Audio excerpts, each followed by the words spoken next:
ओम नमो भगवते वासुदेवाय। ओम नारायणाय। अगली कथा मोहिनी रूप भगवान का दैत्यों से अमृत का कलसा लेना। सुखदेव जी बोले, हे परीक्षित, जब देवताओं व दैत्यों ने उस मोहिनी रूप स्त्री को अपनी ओर आते देखा, तब वे लोग उनके रूप पर मोहित होकर अमृत पीना भूल गए। जब वह रूपवती स्त्री दैत्यों की ओर कटाक्ष करती चली, तब उन्होंने अति प्रसन्न होकर आपस में कहा कि हमारा भाग्य उदय हुआ, जो ऐसी महासुंदरी स्त्री जिसके बराबर तीनों लोकों में दूसरी स्त्री न होगी, हमारी ओर चली आती है। हम लोग अमृत पीने का झगड़ा जो आपस में करते हैं, उसे निपटाने के लिए इस स्त्री को पंच मानकर अमृत का कलसा इनके सामने धर दे। जो यह सबको बांट कर पिला दे, उसे पी ले। आपस का झगड़ा अच्छा नहीं होता। यह सम्मत करके दैत्यों ने अमृत का कलसा मोहिनी रूप भगवान के पास ले जाकर कहा, हे महासुंदरी, इस अमृत को पीने के लिए हम लोगों में विरोध है, इसलिए अपनी इच्छा से तुम्हें पंच मानकर चाहते हैं कि यह अमृत तुम अपने हाथ से बांटकर सबको पिला दो। जब मोहिनी रूप भगवान उनकी बातों पर कुछ ध्यान न करके आगे चले और दैत्यों ने उनके चरणों पर गिरकर अमृत बांटने के लिए अति विनती की, तब मोहिनी रूप ने दैत्यों की ओर देखकर मुस्कुरा दिया। वह मुस्कान देखकर दैत्य लोग अचेत हो गए। तब मोहिनी रूप भगवान ने दैत्यों से कहा कि तुम लोग मुझ बेश्या स्त्री से कहाँ की जान पहचान रखकर मुझे अमृत बांटने के लिए पंच बनाते हो। ज्ञानी को वेश्या का कभी विश्वास न करना चाहिए, और जो तुम अमृत बांट देने के लिए ऐसा हट करते हो, तो मेरे निकट अमृत निकालने में तुम्हारा वह देवताओं का परिश्रम बराबर है। तुम्हारी प्रसन्नता हो तो मैं आधा आधा अमृत दोनों को पिला दूं, और तुम लोग जो अधर्म से अमृत पीना चाहते हो, तो ऐसी झूठी पंचायत मैं नहीं करती। यह वचन सुनकर दैत्यों ने कहा, हे प्राण प्यारी, तुम सत्य कहती हो। हम लोग अधर्म से सब अमृत अकेले पीना चाहते थे। अब हमने तुमको अपना पंच माना, इस कारण हम तुम्हारी आज्ञा पालन करेंगे। जो चाहो सो करो। जब मोहिनी रूप भगवान ने जाना कि दैत्य लोग अच्छी तरह हमारे बस में हो चुके, तब दैत्यों व देवताओं से कहा कि तुम लोग स्नान करके पवित्र होकर अग्नि में आहुति दो और पृथक पृथक पंक्ति बांधकर कुश के आसन पर बैठो, तो मैं अमृत बांट कर पिला दूँ।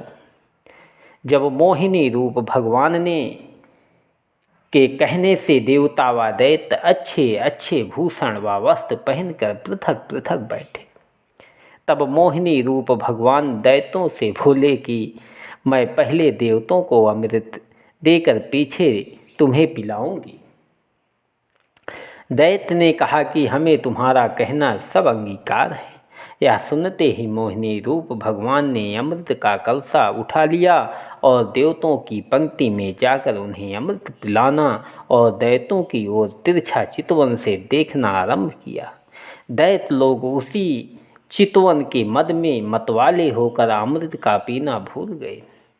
जब मोहिनी रूप भगवान सब देवताओं को अमृत पिलाते हुए पंक्ति के अंत में जहाँ सूर्य व चंद्रमा बैठे थे पहुँचे, तब राहु नामक दैत्य ने कलसा देखकर विचारा कि इस स्त्री ने हम लोगों को अपने रूप पर मोहित करके सब अमृत देवताओं को पिला दिया और दैत्यों को अमृत पीने से निराश रखा।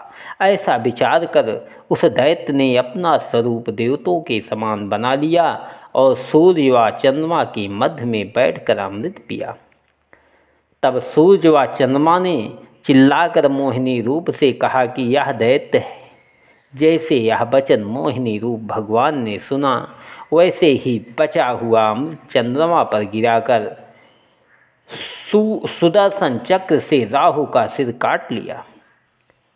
पर वह दैत्य अमृत पीने के प्रताप से नहीं मरा। उसका सिर व धड़ अलग अलग दो स्वरूप होकर उठ खड़ा हुआ। सूर्य व चंद्रमा ने मोहिनी रूप से कहा कि महाराज, अब तो इसे मत मारो। जितने टुकड़े इसके शरीर के होंगे, अमृत पीने के प्रताप से उतने स्वरूप होकर यह जीता रहेगा। यह सुनकर मोहिनी रूप भगवान ने राहु से कहा कि तूने देवताओं में बैठकर अमृत पिया, इसलिए अब तू दैत्य का लक्षण व स्वभाव छोड़ दे। सूर्यादिक 7 ग्रहों के साथ रहकर अपनी पूजा लिया कर। उसी दिन से 9 ग्रह हुए। उसके मस्तक को राहु और धड़ को केतु कहते हैं। सूर्य व चंद्रमा के बतलाने से मोहिनी रूप भगवान ने राहु दैत्य का सिर काट लिया। इसी कारण वह शत्रुता रखकर अमावस्या के दिन सूर्य और चंद्रमा और पूर्णिमा की रात में चंद्रमा को निगलना चाहता है, जिसको चंद्र ग्रहण व सूर्य ग्रहण कहते हैं। उस समय भगवान जी की आज्ञानुसार सुदर्शन चक्र उनकी रक्षा करते हैं। इतनी कथा सुनकर सुखदेव जी बोले, हे राजन, मोहिनी रूप भगवान ने देवताओं को अमृत पिलाकर सुदर्शन चक्र को सूर्य व चंद्रमा की रक्षा करने के लिए छोड़ दिया और आप अंतर्ध्यान होकर बैकुंठ को पधारे। त्रिलोकीनाथ ने यह विचार कर दैत्यों को अमृत नहीं पिलाया कि वह लोग अमृत पीने से अमर होकर संसारी जीव को दुख देंगे। इनको अमृत पिलाना ऐसा है कि जैसे कोई सर्प को दूध पिलावे। देवताओं व दैत्यों से युद्ध होना। सुखदेव जी ने कहा, हे राजन, अमृत निकालने में परिश्रम देवताओं व दैत्यों का बराबर था, पर नारायण जी जिसको देते हैं वह पाता है। जिस तरह मनुष्य अपने लाभ के लिए बहुत उद्यम करते हैं, उनमें जिस पर भगवान की कृपा होती है वह अपना मनोरथ पाता है, नहीं तो परमेश्वर की इच्छा के बिना उनका सब परिश्रम व्यर्थ जाता है। वही दैत्यों की दशा हुई। हे राजन, जब मोहिनी रूप भगवान वहाँ से अंतर्ध्यान हो गए, तब दैत्य लोग चैतन्य होकर कहने लगे कि वह सुंदरी सब अमृत देवताओं को पिलाकर कहाँ चली गई। उन दैत्यों में जो बुद्धिमान थे, उन्होंने कहा कि अमृत का कलशा तुम्हारे हाथ लगा था। तुम लोगों ने अपनी अज्ञानता से एक स्त्री के रूप पर मोहित होकर उसे दे दिया। वह मोहिनी रूप नारायण थे, जिन्होंने देवताओं की सहायता करने के लिए हमें धोखा देकर अमृत ले लिया। यह समझते ही दैत्य लोग क्रोधित होकर देवताओं से युद्ध करने के लिए तैयार हुए। देवताओं ने भी लड़ाई की तैयारी की। देवताओं की ओर राजा इंद्र ऐरावत हाथी पर चढ़ा और चंद्रमा, सूर्य, वरुण, कुबेर आदि सेना पतियों को अपने सेना साथ लिए हुए लोग उत्तम उत्तम भूषण व वस्त्र पहने व अनेक प्रकार के शस्त्र लिए रथ, गज, बाजी, विमानादिक पर बैठकर रणधूम भूमि में आए। दैत्यों की ओर से राजा बलि अति उत्तम भूषण वस्त्र पहनकर प्रभास नामक आकाशगामी विमान पर जो मैदानों ने उनको बना दिया था, सवार हुआ। हैग्रीव, द्विमुधा, विप्रचिति, कालनेमी आदि उनके सेनापतियों ने उत्तम उत्तम भूषण व वस्त्र पहनकर अनेक रंग के शस्त्र बांध लिए और बाघ, पक्षी, मछली व विमानादिक पर चढ़कर युद्ध में आए। उस समय दोनों सेना में मारू बाजा बजने और अनेक रंग की ध्वजा फहराने से ऐसी शोभा मालूम देती थी कि जैसे दूसरा क्षीर समुद्र वहाँ प्रकट हुआ। इतनी सेना दोनों ओर थी कि जिसकी कोई गिनती नहीं कर सकता था। देवता व दैत्य अपनी बराबर वालों जोड़ी को देखकर सवार थे। सवार पैदल लड़ते लगे। दोनों ओर से तलवारें, भुचुंडी, चक्र, तीर, सांग व त्रिशूलादिक शस्त्र चलने लगे। राजा इंद्र और बलि से सांग वज्र त्रिशूलादिक अनेक प्रकार के शस्त्रों से ऐसा संग्राम हुआ जिसमें रक्त नदी के समान बह निकला। शस्त्रों की घटा छा गई, तलवारें बिजली के समान चमकती थी। जब युद्ध में परमेश्वर की कृपा से देवताओं ने बहुत से दैत्यों को मार डाला और इंद्र ने मारे बाणों के राजा बलि को व्याकुल कर दिया, तब उसने सन्मुख लड़ने की सामर्थ्य न रहने से माया युद्ध आरंभ किया। अपना विमान आकाश में ले जाकर देवताओं की सेना पर शस्त्र, पर्वत, अग्नि, रक्त, पीव आदि बरसाने लगा।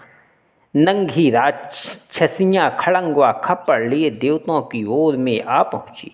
चारों ओर से समुद्र का पानी चढ़ा आता दिखलाई देने लगा। यह दशा देखकर देवताओं ने घबराकर नारायण जी का स्मरण करके उनसे सहायता चाही। तब दीन दयालु अंतर्यामी अपने भक्तों का दुख देखकर उसी समय गरुड़ पर चढ़े और चतुर्भुजी रूप से शस्त्र धारण किए देवताओं की सेना में आए और उन्हें धैर्य देकर बोले कि तुम लोगों ने अमृत पिया है, मरने से निडर होकर दैत्यों के साथ लड़ो, वे तुमको जीत नहीं सकेंगे। तब भगवान जी का दर्शन पाने और उनके धैर्य देने से सब देवता अधिक बल पाकर फिर दैत्यों से लड़ने लगे।